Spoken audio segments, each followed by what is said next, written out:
I've been in recruitment for 15 years, and if you hear a hiring manager say any of these things in the interview, don't just walk out of the interview, run out of the interview. Because guess what?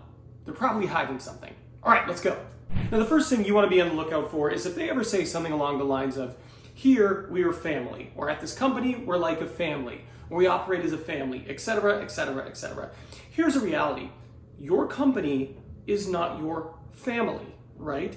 That is not what this is. It is an organization. And when push comes to shove, what actually happens in an organization is that they don't treat you like family. They treat you like an employee. When there are layoffs, you don't lay off your brother, but they might lay off you. The reality is, no organization you join is going to be a family. That is not how it works. Now, what often happens is they say things like that, and they have a bit of a challenging culture.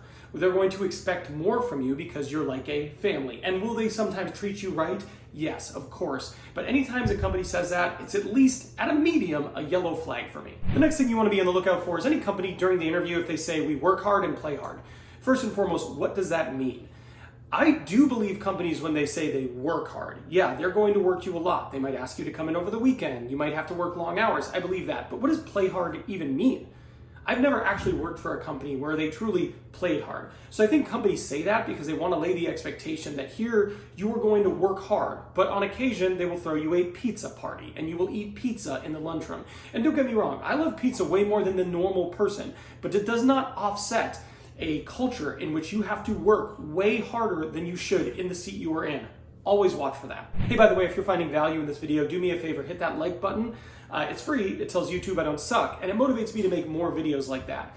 Additionally, if you're willing to do that, hit that subscribe button and notification bell. That way you never miss one of my 3 free weekly videos, all designed to help you nail your next interview and land your dream job. Here we wear a lot of hats. I actually hate hearing this in the interview because I'll tell you exactly what it means. It means in the job they want you to take, you're going to do a lot of different jobs, but they are going to pay you for one job.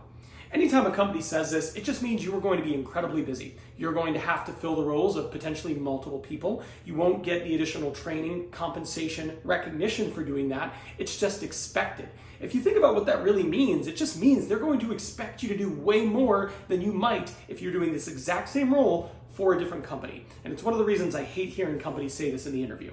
When I hear a hiring manager in an interview say the words, "I don't know," it is a big cause of concern for me. What do I mean by that? I mean when you're asking them questions that they should know, questions about their team, questions about the organization, questions about onboarding, training, development, growth opportunity. If they say, "I don't know," to any question they should reasonably know the answer to, when I hear that, alarm bells goes off. Because what does it mean? It means 1, they're uninformed, 2, they're unequipped, and 3, they're not prioritizing the things that are clearly important because you're asking about them in a job interview. Now, if you ask them something obscure and they say, "I don't know," that's fine. Not everybody knows every fact that exists in the world.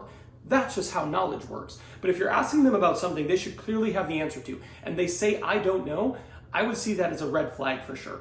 Maybe the most damning thing that I ever hear out of a hiring manager's mouth in an interview is when they talk negatively about people on their current team. If they are saying anything negative about the people on their current team, I can tell you, beyond a shadow of a doubt, you do not want to work for that manager. I have collaborated with people leaders, and when those people leaders say things like, "Oh man, my team is terrible. I gotta get some new people in here because these people don't know what they're doing," that is a big issue. It's a massive issue if they're willing to say that to a person who is interviewing to join that team.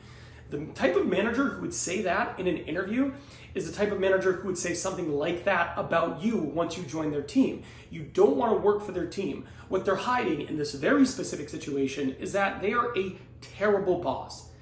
A truly good boss, no matter the quality, the talent, the capabilities of their own team, would never share their shortcomings in a setting like that. It's just not professional, and it's not the type of thing a good leader would do. If you accept that job, you are going to be working for a terrible leader. I truly believe that. Now, interviewing can be incredibly confusing and challenging, and one of the things that's really hard to identify is, does the recruiter you're working with like you? Do they think you're a really good candidate? It's hard to know, but it doesn't have to be. If you want to know how a recruiter feels about you as a candidate, watch this video. I lay it out incredibly clearly. That way you have the information. So I'm done here, but I'll see you over there.